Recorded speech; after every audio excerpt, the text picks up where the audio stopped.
Сәлем қыздар, бүгін қызыл түсті 3 бөлікті тұмарды дайындайтын боламыз. Ең алдымен тұмардың бөлшектерін дайындап аламыз. Бізге картон қағаз керек. Үлкеннің ортасына мынадай поролон саламыз. Үлкен картонның дөңгелектің көлеміндей етіп поролонды қиып аламыз. Содан соң міне 2 сантиметр артығымен қиылған матаны дөңгелекке жапсырып шығамыз. Картон дөңгелекке жапсырамыз. Бірінші 4 жағын жапсырып аламыз.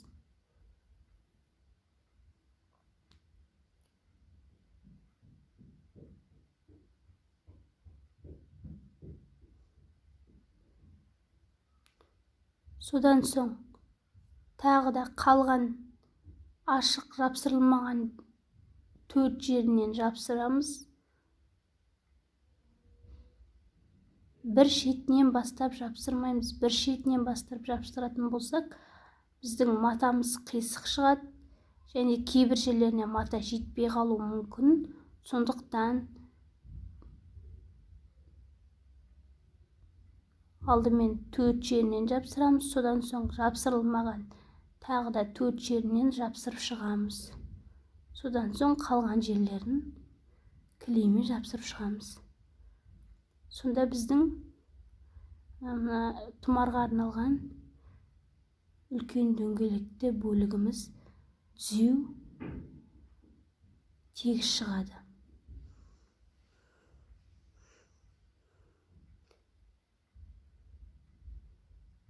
Тағы да солай жапсырып шығамыз.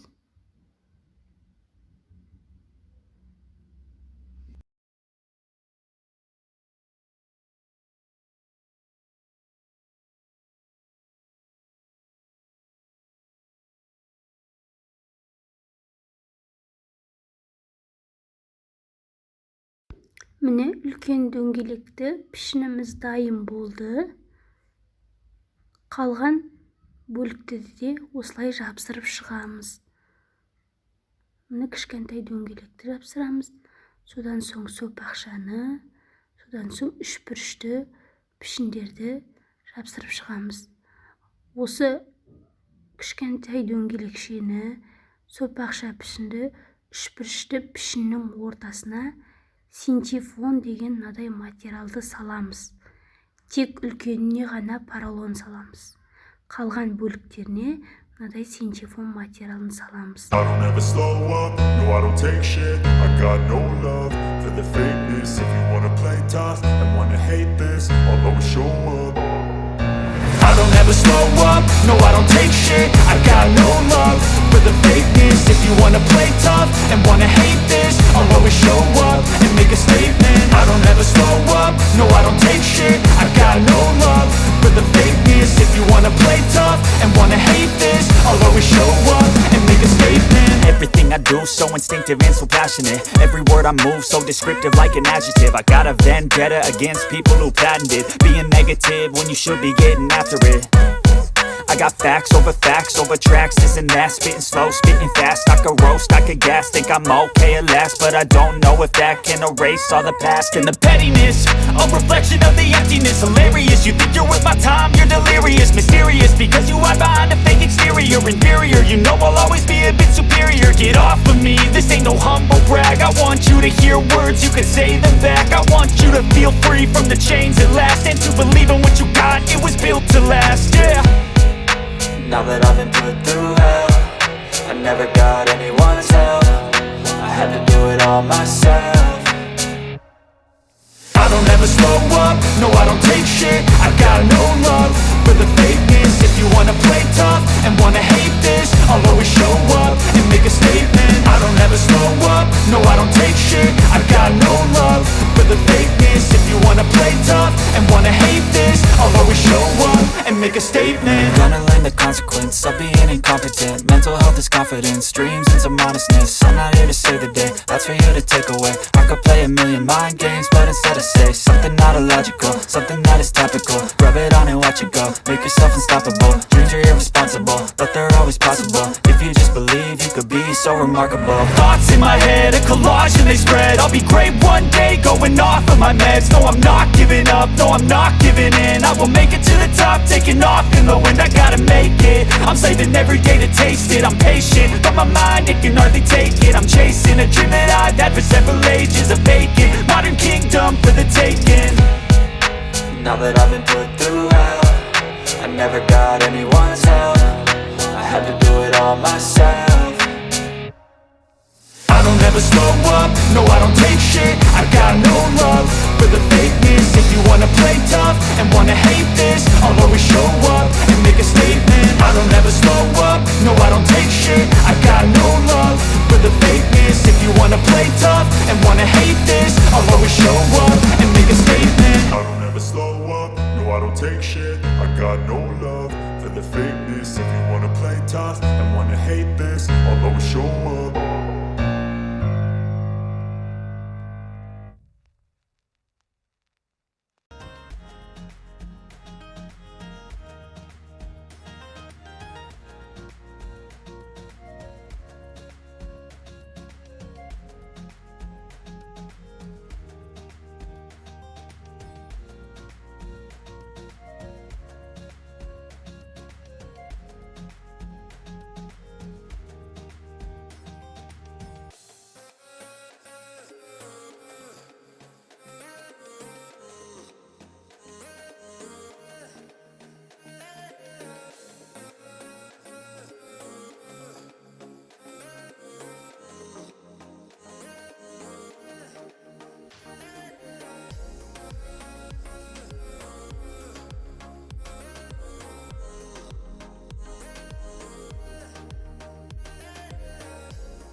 Міне үшбұрышты бөліктің алдыңғы жағында, артқы жағында жасап болдық. Міне осылай жабылады. Бір-бірімен сәйкес келіп тұр. Түзеу аккуратно шыққан. Міне осындай болу керек. Енді қалған бөліктерінде осылай картонға мата жапсырып жасап шығамыз.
Міне барлығының арт жақтарын жасап болдық. Бөліктерінің тек қана кішкентай дөңгелекке ғана жасамаймыз.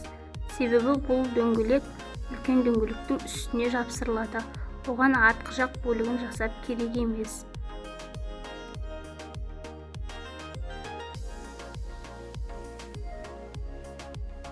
Міне тұмардың бөліктері толықтай дайын болды. Синтефон салдық, поролон салып, мата жапсырып, бөліктерін жасап болдық. Енді мынадай алтын түсті тесмаларды пайдаланамыз. Біздер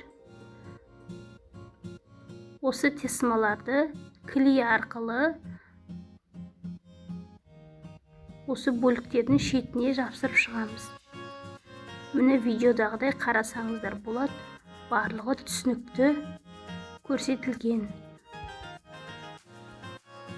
Біздер осы подушкалардың сыртқы жағына үлкендеу, жуандау тесманы пайдаланамыз. Міне менің қолымдағыдай үлкендеу тесманы жапсырыңыздар. Себебі ол әдемі, көзге бірден көрінеді.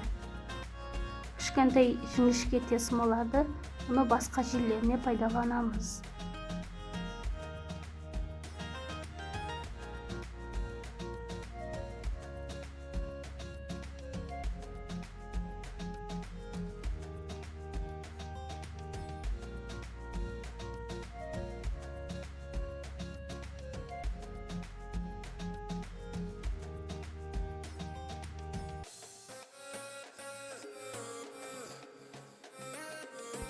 Міне осылай жапсырып шығамыз.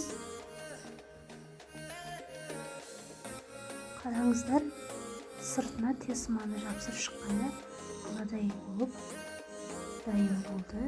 Міне өте әдемі көрінеді. Артқы жағын бөлігін жапқанда осылай барлық бөлшектерге де осылай тесманы жапсырып шығамыз.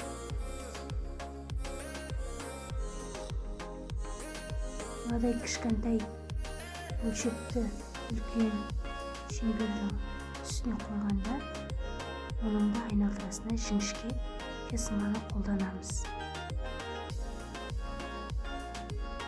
Бірінші мына кішкентай бөлікті үлкен бөліктің ортасына дәлдеп ортасына жапсырып аламыз.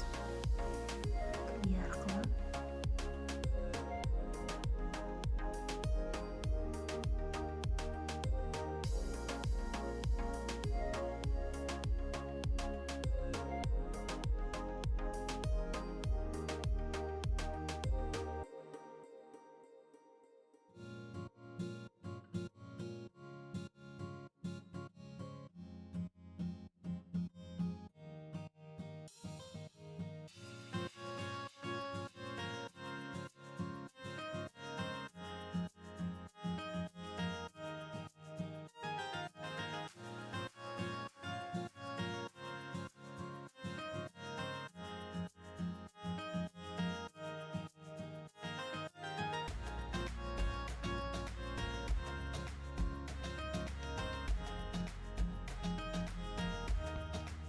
Міне бір-біріне жапсырдық.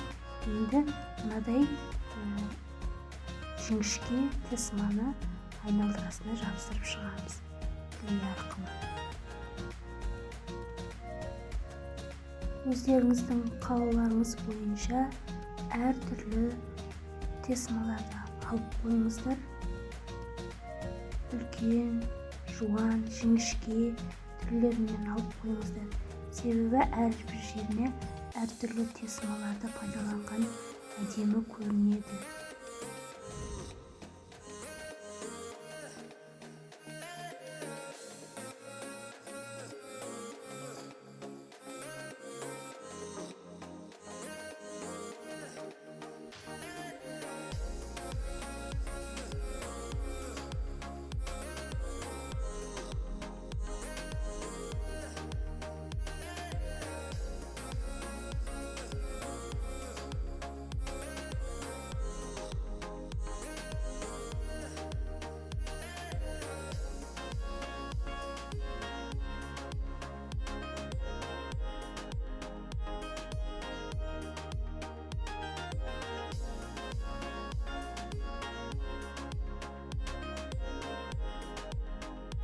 Міне үлкен бөлікті шеңбердің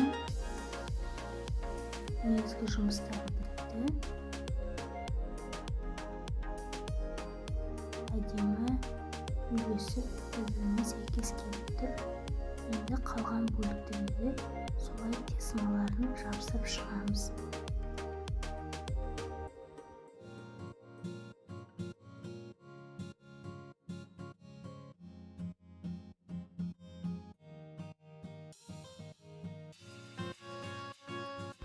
Мына сопақша пішінге тесманы жапсырып шығамыз. Міне осылай жапсырамыз видеодағыдай.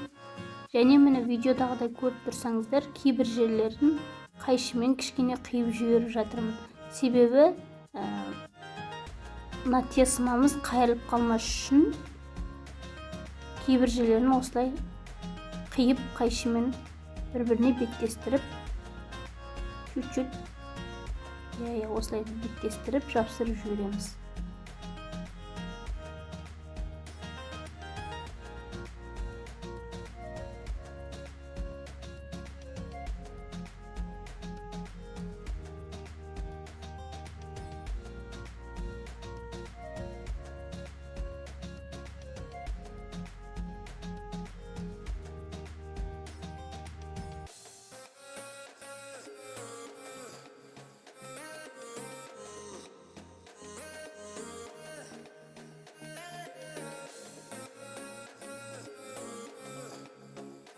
Міне барлық бөліктерге тесмаларымызды жапсырып шықтық. Өте әдемі болған. Енді осыларды рет-ретімен қойып, бір-бірімен біріктіреміз. Моншақ арқылы біріктіреміз, немесе тесма арқылы біріктіреміз. Мен үлкен шеңберді және сопақша пішінді бөлікті моншақпен біріктіремін көбіне. Ал сопақша пішінмен үшбұрышты пішінді тесма арқылы біріктіріп жүрмін. Міне мен мынандай етіп алдын ала оюлар қиып қойдым. Бұл ақ кожадан жасалған оюлар. Енді осы оюды әрбір пішінге сәйкес оюларды қолданамын. Мысалы, менің мына қолымдағы сопақша пішінге сопақша пішінді оюды пайдаланамын.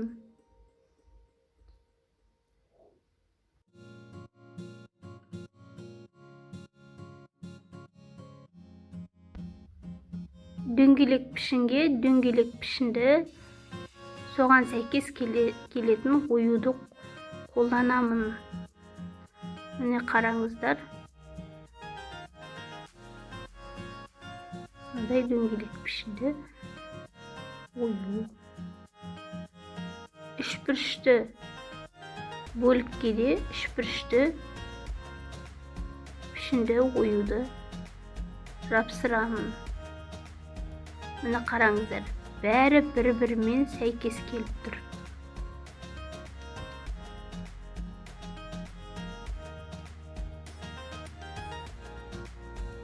Енді мына үлкен дөңгелектің шет жағына, жиектеріне, жіңішке оюларды қолданамын. Міне мынадай менің қолымдағы оюларды жапсырып шығамын.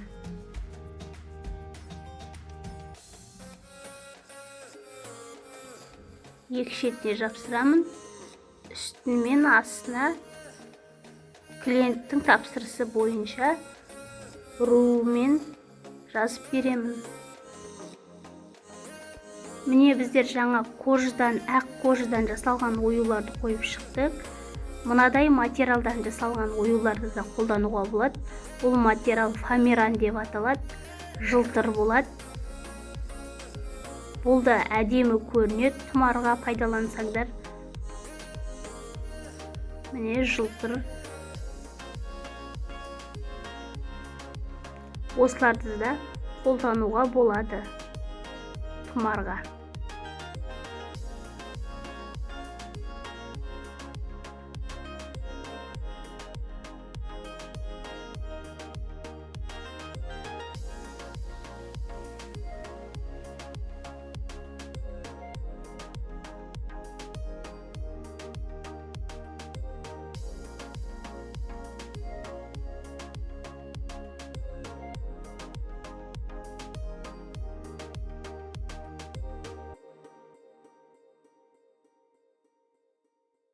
Мысалға, мына сопақша пішіндегі ақ қожы оюды алып тастап, мынандай фоамиран материалдан жасалған оюды қойып көрейік. Міне өте әдемі көрінеді.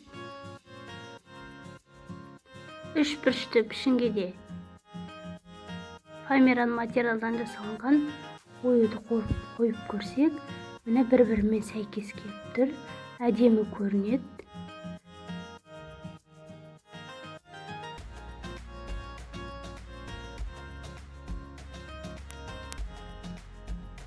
Өздеріңіздің қалауларыңыз бойынша, идеяларыңыз бойынша, фантазияларыңыз бойынша жасауға болады. Мен міне осы оюларды пайдаланып жатырмын. Енді осыларды клей арқылы жапсырып шығамын. Асықпай, түзеулеп, дұрыстап қойып аламын. Содан соң клеймен жапсырып шығам барлығы.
Енді мына дайын болған бөліктерімізді біріктіреміз. Бізге мынадай қатты жіп керек. Үлкен дөңгелекпен сопақша пішінді осылай моншақтар арқылы біріктіріп шығамыз. Жіптің бойына моншақтарды тізбектеп шығамыз.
міне моншағымызды жіпке тізіп, үлкен дөңгелек пішін мен сопақша пішінді біріктірдік.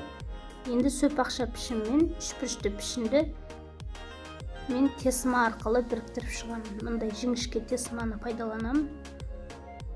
Осындай бізге 3 данасы керек тесманың.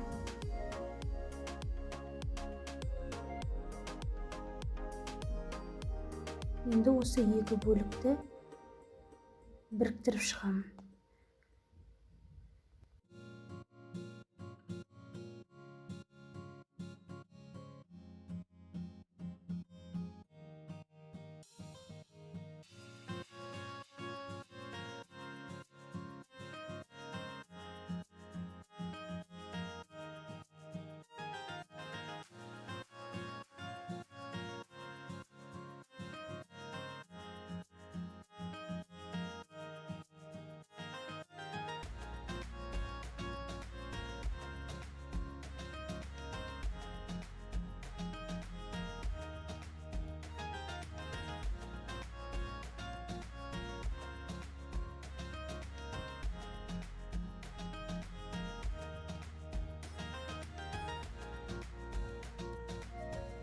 Міне барлығын біріктірдік.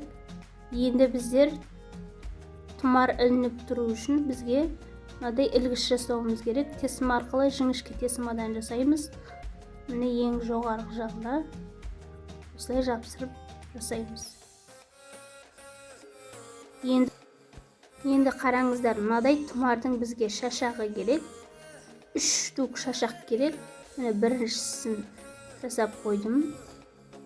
Жасалу жолы бұлай. Бізге қалдық маталар керек. Қызыл түсті және ақ түсті мата керек. 4 бұрышты етіп ұзыншалап қиып аламыз.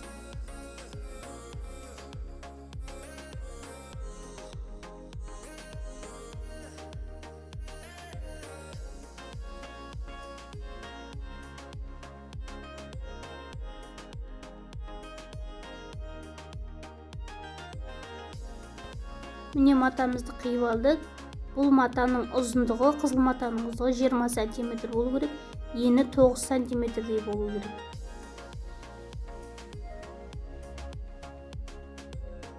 Ақ түсті матамыз қызыл түстінің еніне қарағанда кішкене кішірек болғаны дұрыс.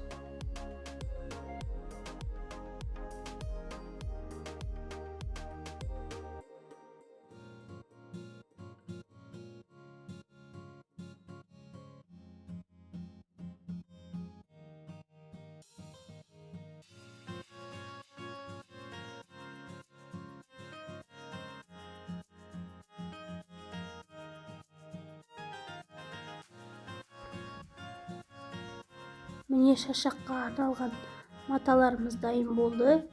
Енді осыларды 1 см-ден қиып шығамыз. Шашақ жасаймыз.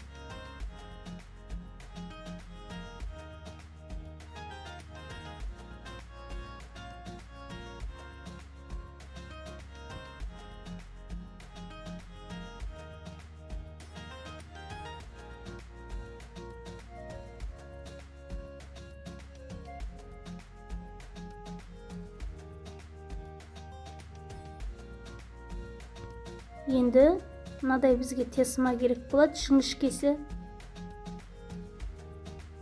Сол тесмаға мына маталарымызды, жаңа шашақ маталарымызды ораймыз. Клей арқылы жапсырамыз. Міне қызыл матамызды орап болдық. Енді бұның сыртынан ақ түсті матамызды орап шығамыз.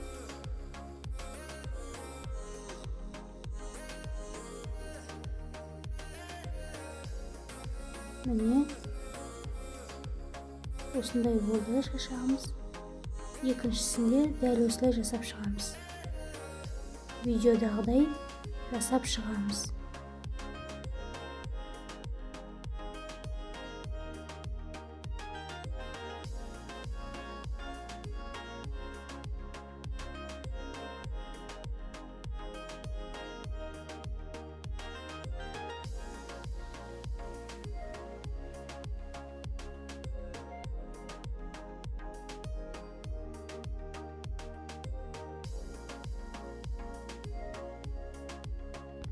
Енді осы шашағымызды айналдырасын сәнділейміз. Міне мынандай тесма арқылы мен сәнділеп жатырмын. Кішкентай кусогын жапсырып шығамын.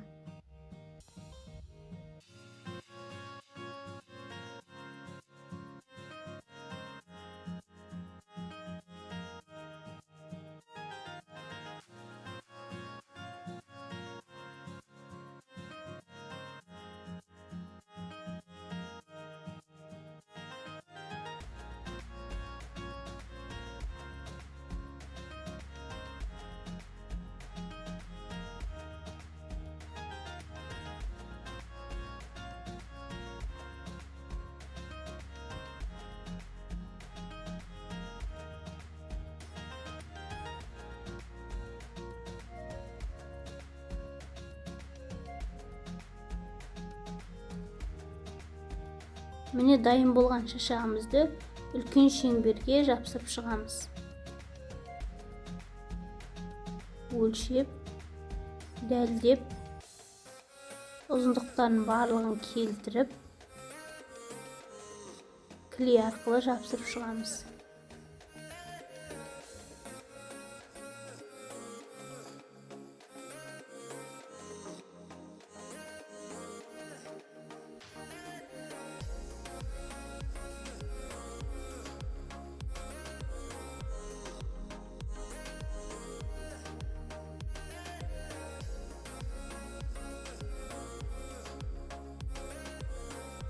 Енді міне қараңыздар, алдыңғыда артыңғы бөлігі де жапсырылған жоқ. Енді осыларды клей арқылы барлығын мұқияттап жапсырып шығамын.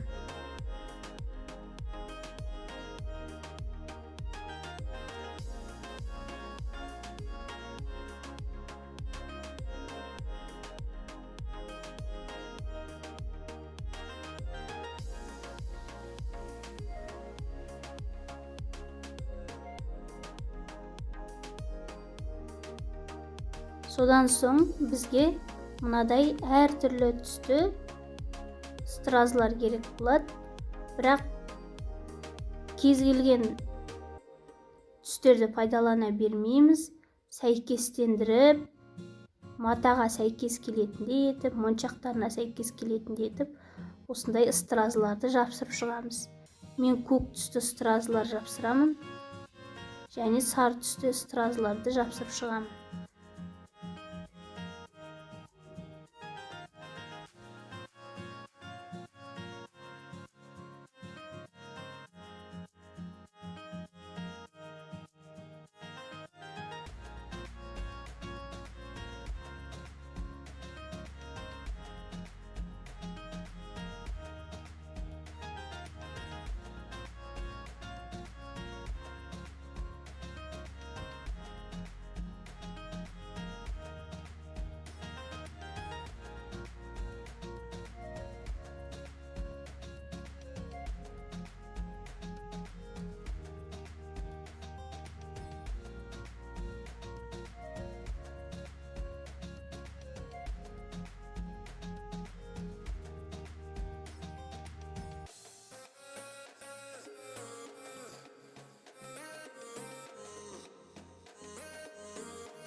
Клиенттің тапсырысы бойынша тұмарға клиенттің ұруын жазу керек болады. Міне мынадай менде готовый әріптер кожадан қиылған. Сіздер сурет сала алсаңыздар, қолдан жасауға болады әріптерді. Немесе барлығын алдыңғы видеода түсіндіріп өттім ғой. Принтерден әріптерді шығарып алып, соларды бастырып, кожадан әріптерді дайындауға болады.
Міне әріптеріміз дайын болды. Кожадан жасалған әріптеріміз.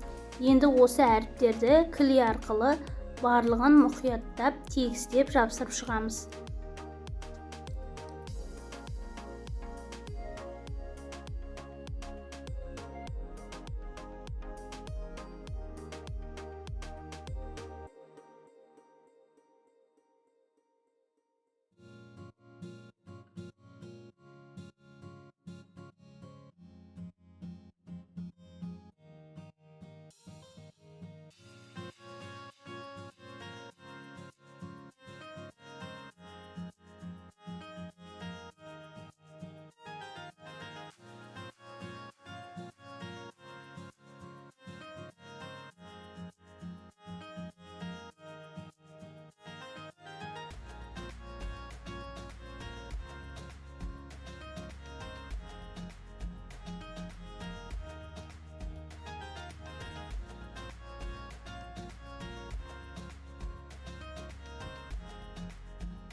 Міне қызыл түсті 3 бөлікті үй тұмарымыз дайын болды. Барлық оюларын жапсырдым. Шашақтарын да, стразларын да, моншақтарын да барлығын әдемілеп, түстерін сәйкестендіріп, жапсырып шықтым. Міне барлығы ұқыпты, аккуратны жасалынған. Оюларына ақ кожаны және фоамиран деген материалдан жасалынған оюды пайдаландым. Шет жақтарда әртүрлі міне сары түстен тесмаларды пайдаландым. Жуан жіңішке түрінде. Көк түсті стразлар, көк түсті моншақтарды бір-бірімен сәйкестендіріп міне жапсырып шықтым. Клиенттің тапсырысы бойынша руында жаздық. Бұл тұмарға қызыл түсті велюр матасын қолдандым. Мына пішіндердің ішіне синтепон мен поролон материалын салдым. Барлығы видеода түсінікті айтылған, көрсетіліп жасалынған. Қыздар, іске сәт, сіздер де жасап көріңіздер.